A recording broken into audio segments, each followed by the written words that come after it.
Afternoon दोस्तों। आज class का पहला दिन है। आज हम स्टार्ट करने जा रहे हैं 9th क्लास का 1.1 मैथ। और आज के बाद हम जो है धीरे धीरे हम 1 बाय 1 करके क्लास लेते रहेंगे और पूरे सिलेबस को हम लोग कवर कर लेंगे। आइए इसको सॉल्व करते हैं और इसी के साथ आगे प्रोसेस बढ़ाते हैं। सवाल है पहला सवाल है, क्या शून्य एक परिमेय संख्या है? क्या इसे p बाई क्यू के रूप में लिखा जा सकता है, जहां p और q पूर्णांक हैं और q डज नॉट इक्वल 0? अगर ऐसा सवाल है तो हमको पहले जानना होगा कि परिमेय संख्या क्या होती है। तो परिमेय संख्या का मतलब ये होता है कि कोई भी परिमेय संख्या अगर उसे p बाई क्यू के रूप में लिख देंगे तो वो हो जाएगी परिमेय संख्या। p बाई क्यू के रूप में अगर किसी संख्या को लिख देंगे तो वही मानी जाएगी परिमेय संख्या। लेकिन कुछ कंडीशंस है। क्या कंडीशंस है? इसमें कंडीशन ये है कि जो p और q है, p कामा q, ये दोनों होने चाहिए पूर्णांक। पूर्णांक का मतलब होता है कि इंटीजर। ये पूर्णांक का मतलब होता है इंटीजर कि ऐसे संख्या जिन सभी संख्याओं को हम उस पे संख्या रेखा पर दर्शा सकते हैं, उन सभी संख्याओं को हम पूर्णांक कहते हैं। तो पूर्णांक ये होते हैं। और जैसे 1 से लेके अनंत तक प्लस में धनात्मक, और 1 से लेके माइनस 1 से लेके माइनस अनंत तक ऋणात्मक में, और 0, ये सब के सब होते हैं पूर्णांक। तो p का और q पूर्णांक हो। और इसमें ये भी होती है इसकी कंडीशन कि p कामा q, इसका जो HCF होना चाहिए, HCF मतलब कि हाईएस्ट कॉमन फैक्टर, वो 1 होना चाहिए, तब ये मानी जाएंगी क्या? परिमेय संख्या। तो जरा हम देखें, बहुत सी संख्या है। अगर हम 0 से स्टार्ट करेंगे, 0 1 2 0 1 2 3 4 5, 0 से लेकर अनंत तक की संख्याओं को हम लिखेंगे और देखेंगे कि हमको पता भी है कि कोई भी संख्या है अगर उसके नीचे कुछ नहीं रहता तो 1 माना जाता है। 1 नीचे छिपा रहता है, कुछ नहीं तो 1 छिपा है, कुछ नहीं तो सब में 1 माना जाएगा। इसका मतलब ये हुआ 0 के नीचे भी 1 माना जाएगा। और इसकी कंडीशन ये भी है कि q डज नॉट इक्वल 0 हो, जो कि सवाल में भी कह रहा है q डज नॉट इक्वल 0। तो जरा ध्यान दो, इसे p बाई क्यू के रूप में हमने लिख दिया, इसे भी p बाई क्यू के रूप में लिख दिया। इन सबको p बाई क्यू के रूप लिख सकते हैं, तो इसे भी तो p बाई क्यू के रूप लिख सकते हैं। कंडीशन ये है कि q वाला 0 ना हो। और q कहाँ होता है? नीचे। तो जब नीचे वाला 0 नहीं है तो इसका मतलब ये हुआ कि ये जो संख्या है p बाई क्यू के रूप में इसको लिख सकते हैं। किसको? शून्य को। तो शून्य को p बाई क्यू के रूप में लिख सकते हैं। तो इसका आंसर होगा हाँ, शून्य एक परिमेय संख्या है, एक परिमेय संख्या है। इसे p बाई क्यू के रूप में लिख सकते हैं, लिख सकते हैं। तो ये रहा इसका आंसर। ये पहले सवाल का आंसर रहा। दूसरा सवाल है, 3 और 4 के बीच में 6 परिमेय संख्याएं ज्ञात कीजिए। इसको सॉल्व करना है।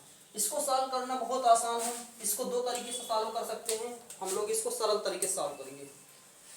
जितनी संख्याएं पूछे, 6 संख्याएं पूछ रहा है, 7 संख्याएं पूछे, 8 संख्याएं पूछे, जितने पूछे उससे एक अधिक समझ लो। 6 पूछ रहा है तो 7, तो इसका मतलब ये हुआ ये 3 ले लो, 4 ले लो। 3 4 ले लिए। 6 संख्या पूछ रहा है तो 6 के बाद आता है 7। हर सवाल में ऐसा कर सकते हैं। तो 7 से इसमें गुणा कर देंगे, 7 से इसमें गुणा कर देंगे, 7 से भाग कर देंगे। इसमें भी 7 से गुणा कर देंगे, 7 भाग कर देंगे। 7 कहां से आया? 6 लोगों को पूछ रहा है कि 6 परिमेय संख्या बताओ, तो हमने 7 ले लिया, एक एक्स्ट्रा मान लिया। तो क्या करेंगे? इसके नीचे कुछ नहीं तो 1 मानेंगे, इसके भी नीचे कुछ नहीं तो 1 मानेंगे। 3 और 7 को गुणा करेंगे, 3 7 21 आएगा, और 7 1 को गुणा करेंगे, 7 1 के 7 आ जाएगा। इसी तरह 7 चौके 28 आ जाएगा, और 7 1 के 7 आ जाएगा। तो 21/7 28/7, इन दोनों के बीच में क्या आती है संख्याएं देख लेते हैं। 21 के बाद आता है 22/7, 23/7, 24/7, 25/7, 26/7, 27/7। तो देखो 22/7, 23/7, 24/7, 27/7, 26/7, 25/7, ये जितने भी संख्या है देखो कितनी है, 1 2 3 4 5 6, 6। तो इसका आंसर होगा, इसका आंसर होगा अतः 3 और 4 के बीच 6 परिमेय संख्याएं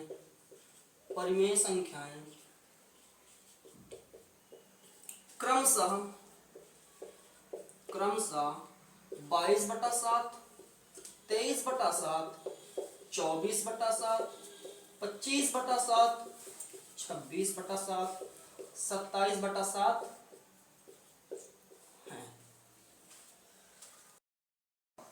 तीसरा सवाल है 3/5 और 4/5 के बीच 5 परिमेय संख्या ज्ञात कीजिए। तो इसको देखते हैं, तो ये भी वैसे ही है, लेकिन इसको एक तरीके से अलग से कर सकते हैं। इसको देख लेंगे 3/5, 4/5। हम क्या करें कि इसमें अपने से 10 से ऊपर भी कर दें, 10 से नीचे भी कर दें। इसको ऐसे भी कर सकते हैं, अंश में तो ऐसा भी कर देंगे, इसको भी ऐसे कर देंगे, 10 से ऊपर 10 से नीचे। 10 दिया 30 हो जाएगा, 50 हो जाएगा, 10 चौके 40 हो जाएगा, 10 पचे 50 हो जाएगा। और इन्हीं के बीच में ले लेते हैं 5 लोग, तो 31/50 हो जाएगा, 31/50 हो जाएगा। 32 ले लो या 33/50 हो जाएगा। मैं 33/50 इसलिए ले रहा हूँ कि 32 से 50 कट जाएगा, 32-50 में कुछ कॉमन मिल जाएगा, तो उसको नहीं ले रहे हैं। 35 नहीं लेंगे, 36-37 ले लेते हैं, 37/50 ले रहे हैं। 39/50 ले लेते हैं, और एक ले लेते हैं 41/50 ले लेते हैं। तो ऐसी संख्याएं हम लें जो परिमेय संख्या हो और एक दूसरे से कटेंगे नहीं। तो इसका उत्तर हो जाएगा, इसका उत्तर हो जाएगा, लिखेंगे अतः, उत्तर ऐसे लिखना है, डायरेक्ट नहीं करना। अतः 3/5 और 4/5 के बीच 5 परिमेय संख्याएं क्रमशः वही 31/50, 33/50, 37/50, 39/50, 41/50 और 40 ले लिए, क्या कुछ भी ले लो, 43 ले लो, 43/50 है। तो ये रहा तीसरा आंसर। पे आते हैं सवाल नंबर 4 में क्या है कि 3 सवाल है। सवाल नंबर 4 में 3 सवाल है। पहला सवाल है कि प्रत्येक प्राकृतिक संख्या एक पूर्ण संख्या होती है। ये हम समझते हैं। पहले तो हम जान ले प्राकृतिक संख्या। प्राकृत संख्या क्या होती है, इसको समझेंगे तो जो भी गिनती होती है ना, धनात्मक पूर्णांक 1 से लेकर 1, 2, 3, 4, 5, 6, 7, 8, ये सब क्या है, प्राकृतिक संख्या है। प्राकृत कहो या प्राकृतिक संख्या है, बात वही है, नेचुरल। पूर्ण संख्या क्या होती है, इसको देखते हैं। तो पूर्ण संख्या में क्या क्या आते हैं कि यही जो प्राकृतिक संख्या है, प्राकृतिक संख्या, इसी को 0 से स्टार्ट कर देंगे। 0, 1, 2, 3, 4, 5, 6, 7, 8, 9, इसके आगे अनंत तक चला जाएगा।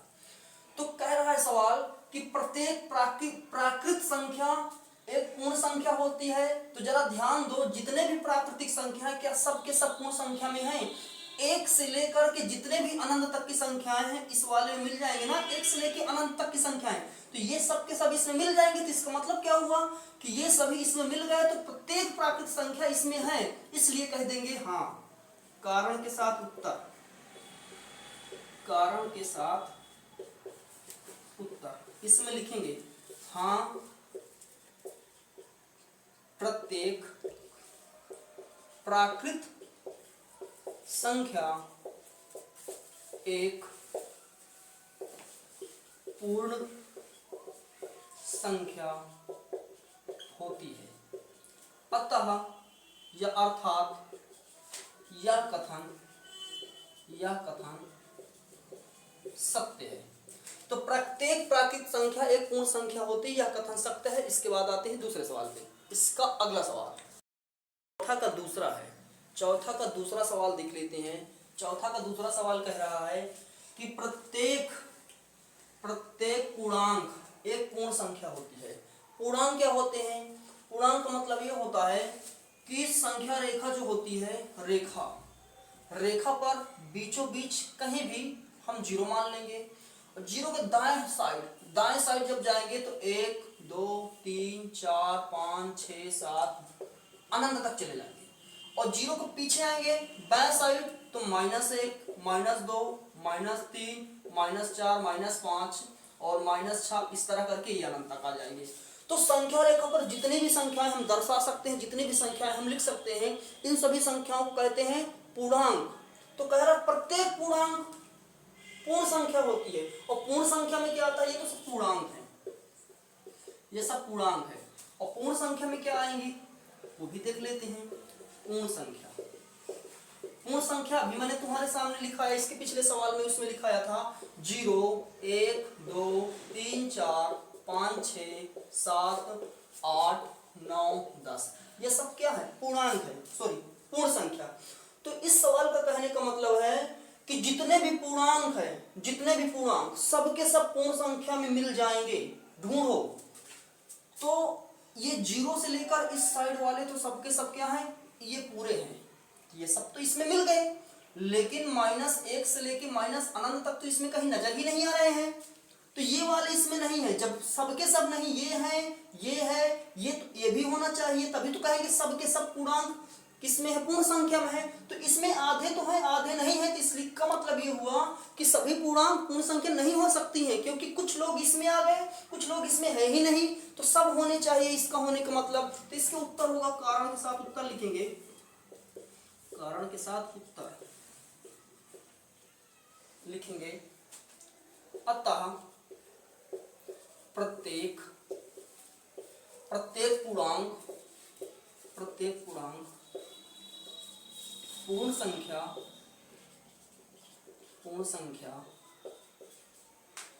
नहीं होते हैं या नहीं होती है, अर्थात यह कथन असत्य है। अब ये दूसरा सवाल था, तो सभी पूर्णांक को पूर्ण संख्या में मिलना चाहिए, जितने हैं सबके सब हमको इसमें दिखाई देने चाहिए। इनमें से कुछ लोग हैं 0 से लेके अनंत तक इसमें तो दिख रहे हैं, 0 से लेके अनंत तक, लेकिन माइनस वाले इसमें नहीं दिख रहे हैं। तो इसका मतलब ये जो कह रहा है कि सभी पूर्णांक पूर्ण संख्या है, तो ये बात गलत है। तो इसी को हमने लिखा कि अतः प्रत्येक पूर्णांक पूर्ण संख्या नहीं हो सकती है, इसलिए यह कथन असत्य है। अगर सब मिल जाते तो सत्य हो जाता, नहीं मिलना है इसलिए असत्य। अगला सवाल, क्लास 9th मैथमेटिक्स 1.1 का लास्ट क्वेश्चन देखते हैं। ये कह रहा है कि प्रत्येक परिमेय संख्या एक पूर्ण संख्या होती है। तो परिमेय संख्या समझ ले पहले क्या है, तो शॉर्टकट में ही समझेंगे, फिर उसके बाद किसी दिन डिटेल में सभी प्राकृतिक संख्याएं, पूर्ण संख्याएं, परिमेय संख्याएं, अपरिमेय संख्याएं, भाज्य संख्याएं, सम संख्याएं, विषम संख्याएं, इन सब के बारे में हम किसी दिन डिटेल में समझ लेंगे। फिलहाल हम क्वेश्चन को कर लेते हैं, समझ में आ जाएगा, आप ध्यान से देखिएगा, समझ में आ जाएगा। परिमेय संख्या में क्या क्या आते हैं,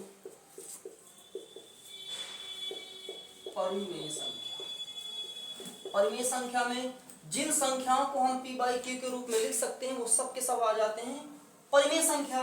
तो p/q के रूप में हम 0 को भी लिख सकते हैं, ये देखो 0/1, 1 को भी लिख सकते हैं 1/1, 2 को भी लिख सकते हैं 2/1, 3 को भी लिख सकते हैं 3/1, 4 को भी लिख सकते हैं 4/1, इस तरह करके अनंत तक लिख सकते हैं जितनी पूर्ण संख्या है।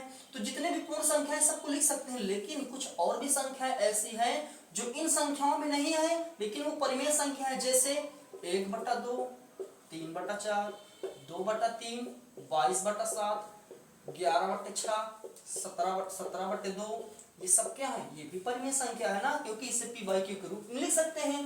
वो कह रहा है कि ये सभी के सभी पूर्ण संख्या होती हैं। तो पूर्ण संख्या भी देख लेते हैं क्या है पूर्ण संख्या। तो पूर्ण संख्या में क्या आते हैं, 0 से लेकर 1 2 3 4 5 6 7 8 इस तरह करके अनंत तक आते हैं। तो इस कथन के कहने का मतलब ये हुआ, स्टेटमेंट के कहने का मतलब कि जितने भी परिमेय संख्याएं हैं, जितने भी परिमेय संख्या है, मतलब ये सब पूर्ण संख्या है, मतलब सबके सब इसमें है। तो यहां से ले लो 0 से लेके अनंत तक, ये सब तो कहां मिल जाएंगे, इसमें मिल जाएंगे, लेकिन ये लोग नहीं मिलेंगे। तो कुछ लोग हैं कुछ लोग नहीं हैं।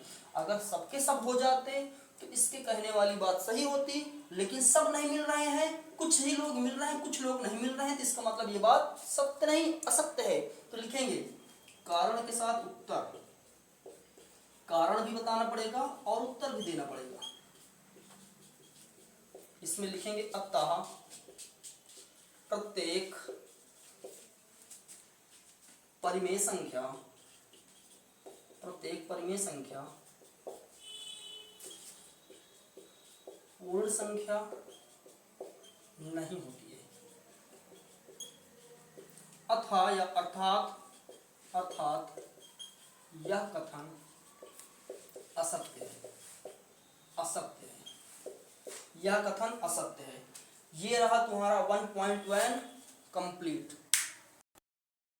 नेक्स्ट वीडियो में हम लोग पढ़ेंगे 1.2 और इसी तरह इससे भी बेहतर हम आगे वीडियो कंप्लीट करते चले जाएंगे।